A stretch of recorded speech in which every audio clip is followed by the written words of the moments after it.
All right, ladies and gentlemen, welcome to the weekly press conference. We had an exciting home weekend. We're going to start off with our volleyball program. Went one-on-one on the weekend. Tough loss at home to number 18 Marquette, but a big conference win. Team is 10-0 in conference. Coach Petersen is here. So, Coach, go ahead.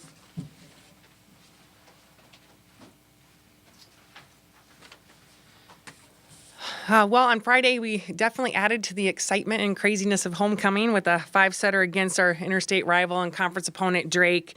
But I thought it was the battle that we knew it would be. Drake had been playing very well up until that point. I thought that we did some really good things. We made some improvements. I think our biggest struggle, we just really didn't have an answer for two of their pins. Cheek and Plock really did a nice job, and I think there's things that we could have executed a little bit better to maybe slow those two down a little bit. But I was really proud of our kids in the way we came back after the 4-set loss and were able to have a really strong 5th set. We took some big, huge risk, I would say, defensively, and they ended up paying off for us, which was good to see, but really proud of that 5th set. A couple just performances. I thought Kate... She was a workhorse on Friday night. She hit 400, but I think the biggest part of that is we've been challenging her a little bit more on the blocking side and being able to produce more in that area, execute a little bit more game plan wise, and she had a great match. I think she ended up with 7 block assists that night and came up during some pretty big times. Piper hit 472, which I think the biggest part about that for me was it was 5 sets and she had no errors, and I think for her, I've talked about her many times up here. She's somebody that we push in a lot of not perfect situations. So for her to be able to handle that and not have any errors, I just thought that was a huge performance on her side. Rachel continues to do a great job for us offensively, just getting better and better with her ability to lead, do some high-level things. Her decision-making continues to improve. So proud of her. And then Kendall had 31 digs, which was a great match for her, and good to see her getting in there and taking control. Yesterday, our match against Marquette, just an awesome opportunity for us to be able to have a match like that in the middle of our conference season. I know I've talked to a few people about this match already. I thought it was a hard-fought battle. There was some crazy, fun, gritty rallies in there, and I think we actually, for once, came up on the winning end of a lot of those rallies, which was good to see. But I just thought we did some really good things in all areas of our game, and I think one of the things we talked about as a program after that with our team is that we just weren't consistent with everything that we were doing. Defensively, we held Marquette actually below their normal percentage for offense, but we had no answer for Barber on the outside. She basically, I felt, kind of had her way with us, and part of that is definitely the elite player that she is. Everything we tried to do different to try to defend her, she quickly counteracted what she was doing and was successful. So she was one kid that we really had a lot of trouble with.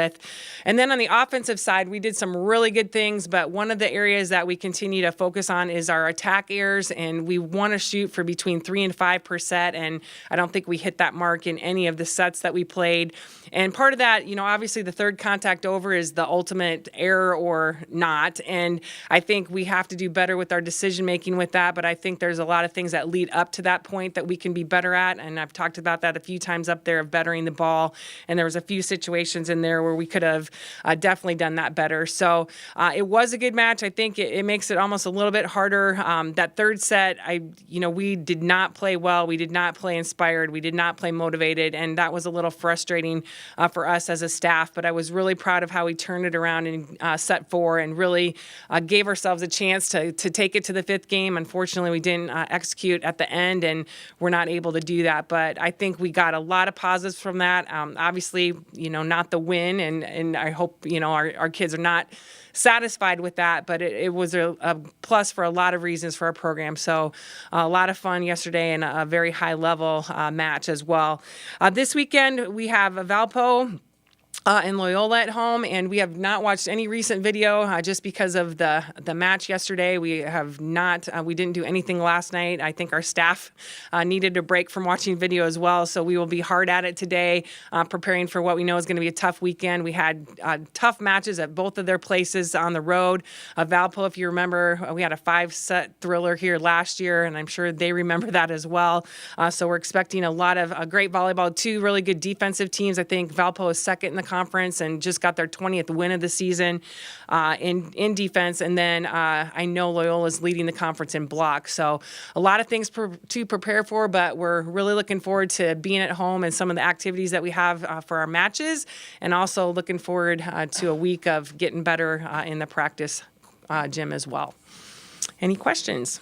Coach, now that you're into that second rotation for the conference, what do you think will be the keys for this program to kind of keep that conference win streak intact? I think, one of the things we talked about as a program and in our goal setting, we did end the first round at 9-0, but there was no match in there that we completely controlled. There were a lot of matches, a lot of sets that were very tight. And so for us, it's just a matter of going in and continuing to get a little bit better each day, get a little more consistent with the things that we've been talking about. And then the other thing is just being able to throw in some different things, especially offensively, just because, we've played these teams before. There's oodles and oodles of video that you can watch and break down by rotation, so they know what we're doing in every rotation. So to be able to throw some different things in there is going to be very important. And we probably haven't practiced that enough at this point, and so that will probably be a big focus for us this week. How well is the team kind of holding up physically for this point of the season, especially Carly with the workload that she's had all year? Yeah, I think, that is definitely becoming a little bit of a factor. I think there was times yesterday that we ran out of gas, and, as a coaching staff, that's when you're talking to your team about everything that you've been through up until this point, this spring, this summer, all that conditioning that you do. Your mind is a wonderful thing or not, and, you have to really fight through that, and part of that is mentally being able to tell yourself you're not tired or not talking like that. But I definitely feel we are challenged in practices a little bit because of that. I don't think we get to do as much in practice as we'd like, just because we really have to watch our kids and make sure they're prepared for the weekend.